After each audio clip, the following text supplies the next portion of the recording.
Hey guys, it's Nick the Booksmith. Welcome back to my channel. As promised, at least if you follow me on Instagram, I promised on Instagram that I would show a flip through today of the other forest lore book.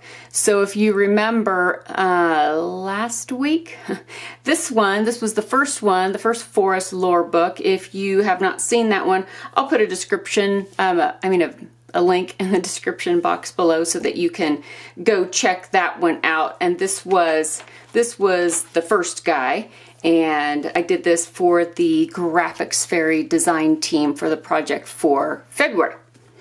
But it was so popular and I got so many requests that people wanted to buy it, which I can't save anything for any individual person.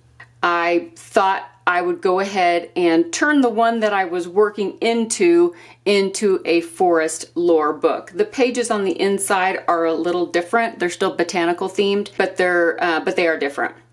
But the raggities in this one are off the chain. So yeah.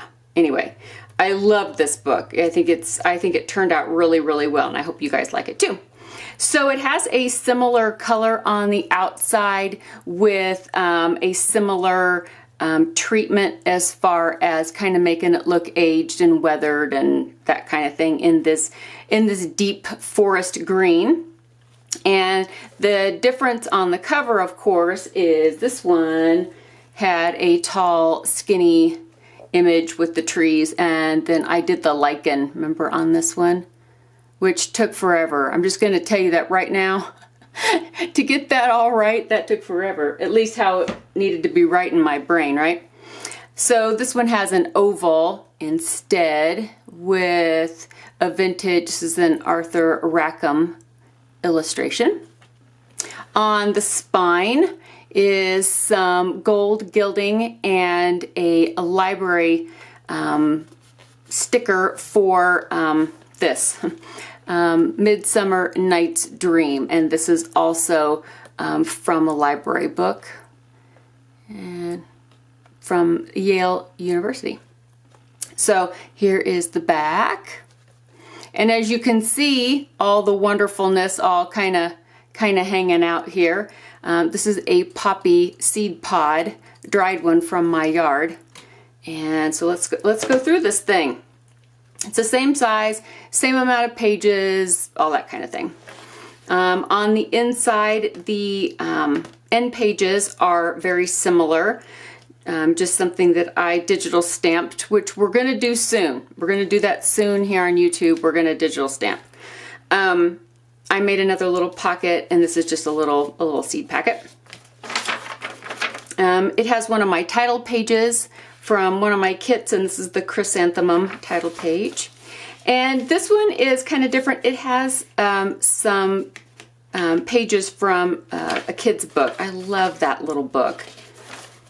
And I used the Art Nouveau Flowers kit in this one, but there's still pages from book pages, of course.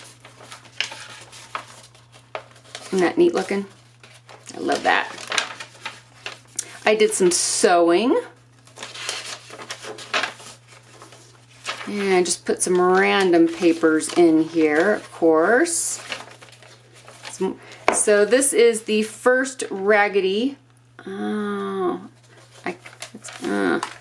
I'll just close it. So this one is made from one of my my eco dyed papers, and they're the real thing. It's not a print. I'm using the real things. You got to do that. You just got to do it. You just got to do it. Or you know what happens? You get a pile of stuff that you never end up using. So use the real stuff. So what I did was I made a folder out of it, and I sewed some textiles onto the front, and this is a cutout from another one of the eco prints, but it was a dark leaf, and I thought it looked really cool on top of the lighter leaf.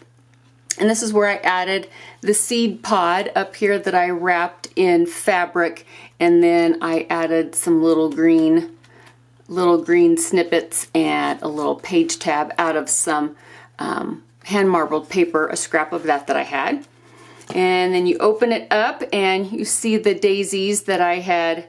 Actually, I think these were chrysanthemums that I did on the inside here. You can also see them peeking out over here.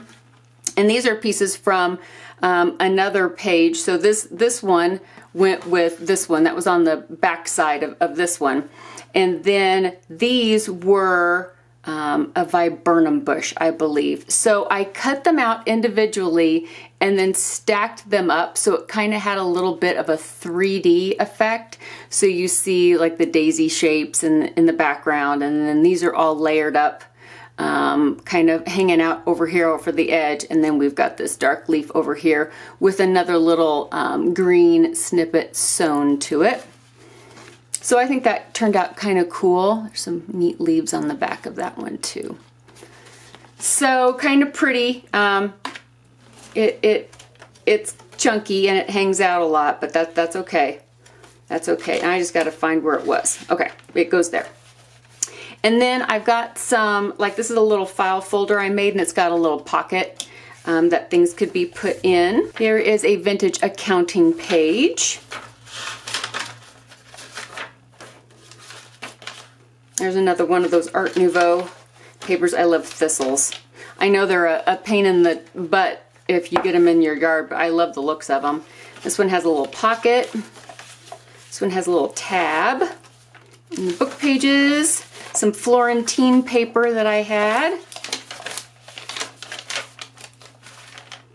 And the lilacs. And there's another little file folder, a little short page with a little pocket on the inside. And another one of the Art Nouveau. This is the iris. And another page from the kids' book.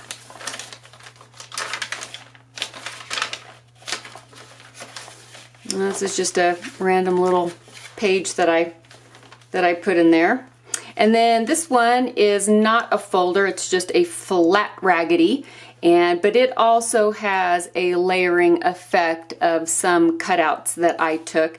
This is an oak leaf that came off of one. There's one of those daisy shapes. And these were from, I think, a walnut tree. And that was from a rose bush. And so I have again layered these up. And then I sewed on some textiles. There's some botanical printed paper behind. And there's some leather and felt leaves as well. And then on the back we have another leaf. You can see those daisy shapes again. And some more little snippets of green. And there is a twig right here from, I forget which tree I got that off of. And then some more little felt and leather leaves. So this is the other raggedy that hangs out. I think I had it here. Okay, moving on, just moving on. It's a nasturtium page. More book pages. It's from this is from a quote book, a book of quotes. Here's a little fold out, all sewn together. And some, this sheet music is from 1913. Using the real stuff, man, just doing it, just doing it. And an old ledger page. There is another little sewn pocket. This is one of the covers from the sheet music books. So lots of cool things in this book as well as the other one.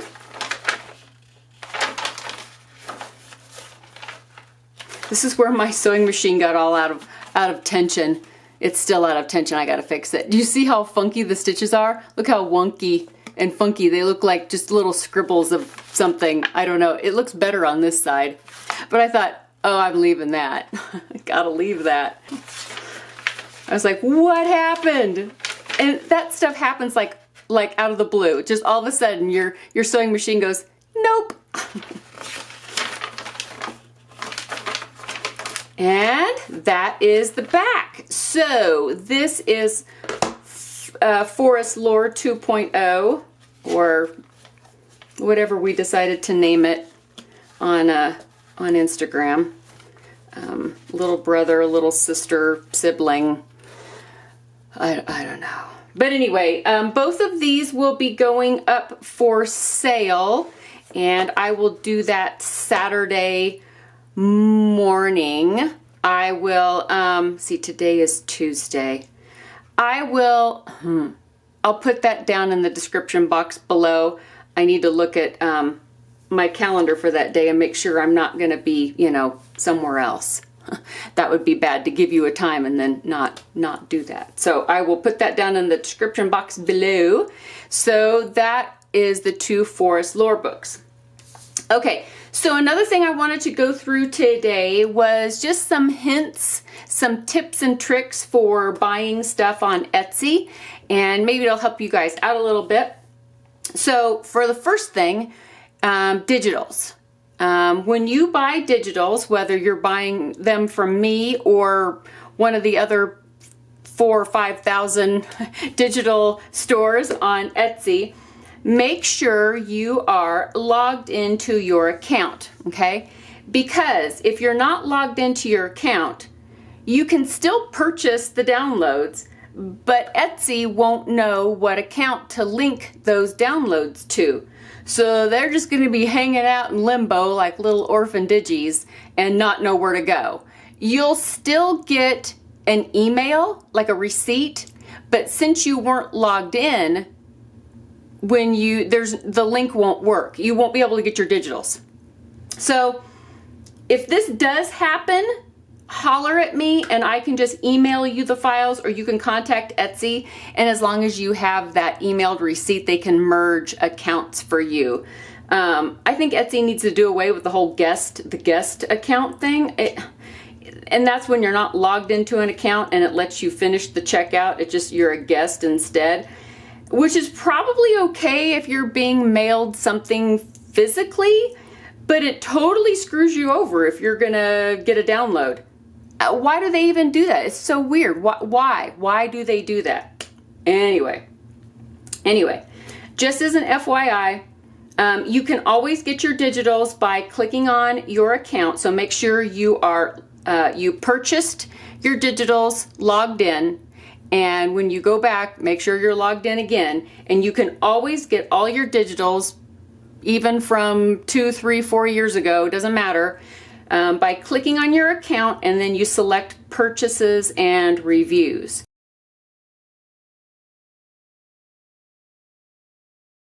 And as long as you're logged in, Etsy keeps those on file for you in your account, so you can download them next year if you want, again, like if your computer crashes or something. Okay, now let's talk about buying physical things like journals, okay? So I've been on Etsy for a long time, over a decade, and in that time I have learned some things. Believe it or not, I have learned some things. And it's important to make sure ahead of time that you are, again, logged into your account. So let's say you want to go buy something, and let's say somebody's going to put something up for sale that you think a lot of other people might want, or it might go quickly, or there's not a whole lot of them. So there's some things that you need to do to prepare if you want to grab one of those items anywhere on Etsy. Make sure you are logged into your account. Make sure all of your account information is correct. So your address, your payment information, make sure that, like, if you use credit card, if you do that, make sure that nothing's expired, like the credit card on file didn't expire, and you didn't redo that. Just make sure all that is up to date and you are logged in. And then when you go to look for the item, let's say an Etsy seller tells you, like I do, a certain time when something is going to be listed, make sure you get there ahead of time. And when that time hits, or right before, because everybody's clock can be a little tiny bit different, start hitting the refresh button. and you're like, okay, what's a refresh button? Some of you may know, some of you may not know. The refresh button is the F5 key. The F5 is up above your numbers, up at the tippity top. Or it's the little circle arrow that's up on the upper left-hand side of your screen next to the address bar. So it is very important that you hit the refresh button, and then when the page loads, hit it again, page loads, and keep hitting it until you see, over and over and over again, okay?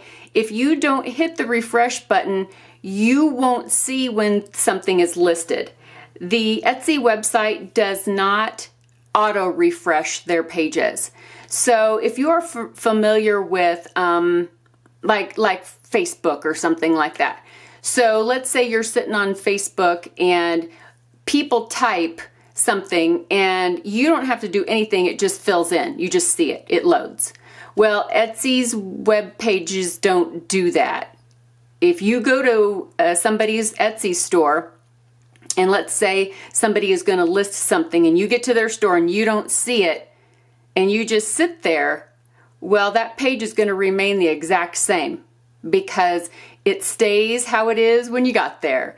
But by hitting the refresh button or the little circle arrow, refresh arrow, then that reloads the page and you'll be able to see every time you reload, and it depends on how fast you reload, that's all up to you, if you catch things being listed.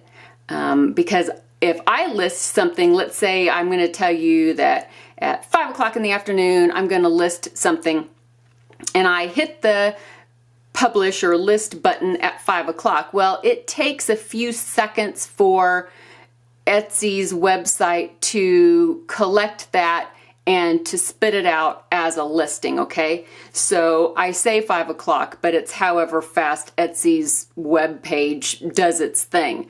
Etsy goes through glitches just like anybody else, and sometimes it takes a few seconds longer. I've waited up to 30 seconds before I've even seen one of my listings even materialize. So, but you have to keep hitting that refresh key over, let it load. Okay, it's not there. Hit it, let it load. Okay, it's not there. And so it also depends on your internet speed too. So complicated, right? And then if you see an item, like you hit the refresh key and you're like, it's there. Click, click, click, click, click. Okay, so click on it. And always make sure you choose the buy now and not the add to cart, because the buy now option bypasses some extra steps that the add to cart adds. So the buy now, you go straight to checkout, boom. Add to cart, then you go to your cart, then you go to checkout. So buy now is faster. And like I said, if you already had your information stored in your Etsy account, you can just click, click, click, and you're done. One caveat though is if you're gonna try to buy something that's gonna go quickly, I suggest you do not use PayPal, because PayPal adds extra steps. So you could click on something and have it in your cart, but during checkout, you get sent to PayPal, right? So if you're paying with PayPal, you get sent over to PayPal. You've got to authorize and make sure blah, blah, blah, blah. Well, while you're over there doing that, somebody else bought whatever you wanted out of your cart because they just had their credit card on file and they hit buy now and checkout. That was it. And they're done. You get back and you're like, wait! So PayPal will mess you up because it takes so much longer. And then if something's wrong in PayPal, it's like, uh-oh, that's not my right address. I've got to fix that, you know? So just add, it can add minutes, and that can make a difference. I think that's it. Was that all? I think that's it for today. So I will be back soon. Like, I will be putting these up on Etsy. Like I said, I'll put that in the description box below. I will be doing a couple more videos, and then I have to leave town. I mentioned a family emergency in the last video, and a family member passed away like a day later. So I'll be gone for a little while, not for very long, but I'll be gone for a little while. I'll take my laptop with me, but I won't be able to make videos and stuff like that. So I'll be heading to a funeral next week, but I'll let you guys know. I'll let you know. And thank you everybody for your well wishes. And I was really vague because I really didn't know what to say. So it was a rough week. But yeah, so this next couple of weeks are going to be a little weird because I'd like to film, get some extra content filmed and then be able to load it up for while I'm gone. So that might happen if I have time. And it's tax season and my kitchen's upside down. So, and well, my whole house really. So it's just one of those months, and it's probably going to stretch into next month. I think we're just gonna keep on stretching into next month, and it's gonna be upside down too. But that's life, right? That's how it goes. All right, kids, thank you for coming by and checking out the second forest lore book, and I will get those listed on Etsy. And another thing about, because I tell you about my time zone. So I'm in Mountain Standard Time, right? So I'm going to start putting in, like I did last time, in the description box below, I'm going to put a link to the World Clock webpage. And when you click on that, on the main page, there's like 4 clocks that show up. The first one is Denver. I live in the same time zone as Denver. So you'll be able to see my time, real time, as it happens when you click on that and you see that first Denver clock. But that should be an easy way to be able to tell, because anybody can click on that. It's there for everybody in the United States and around the world to use to get, time zone switcheroos and the differences. So I will keep putting that link. So all you have to do is click on that and see what time it is. All right, guys. I hope everybody has an excellent week and the rest of your day today. And I will be back. I'll be back soon. We'll do something. We'll do something fun and do something frivolous, and maybe we'll journal before I go. And I got a lot on my brain that I probably need to put in the commonplace book. So, there's that. And there's some new stuff coming up. The class is I'm still working. I've got the list. I'm working through the list.